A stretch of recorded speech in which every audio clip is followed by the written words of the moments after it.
الايزي باس والغرامات الكبيرة جدا والفلوس الضخمة جدا اللي بيعاني منها الكثير من الناس في مدينة نيويورك وفي ولاية نيوجيرسي.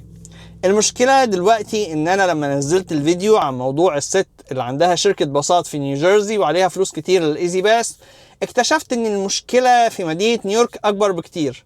انا عشت كتير في مدينة نيويورك، ولكن تعرضت لمشاكل بسيطة للايزي باس ربنا سترها معايا.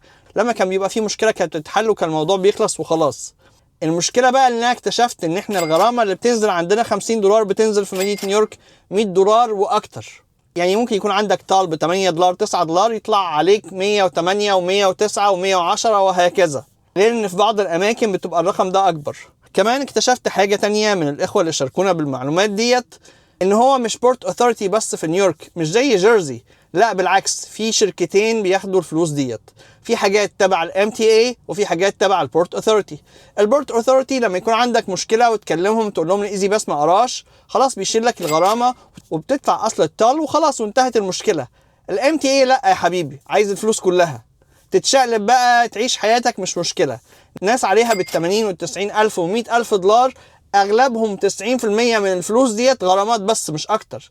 يعني ممكن يبقى عليه 7-8 آلاف دولار وبالغرامات توصل الفلوس ل100 الف دولار. الناس دي تجيب فلوس منين؟ الناس دي بتضطر تخسر حاجات كتيره، منها اللايسنس بتاعت العربيات بتاعتها. يعني ناس عندهم عربيات TLC مثلا وتاكسي بيخسروا اللايسنس بليت ويضطروا يروحوا يأجروا بره عشان هم مش قادرين يدفعوا الفلوس ديت ومش لاقيين حل. هل هناك حل؟ هل ممكن يبقى في اي حل قانوني مثلا، او مثلا محامي يرفع قضيه كبيره توصل للسوبريم كورت مثلا عشان دوت ابيوز للناس وابيوز للمستخدمين وابيوز لسكان المدينه؟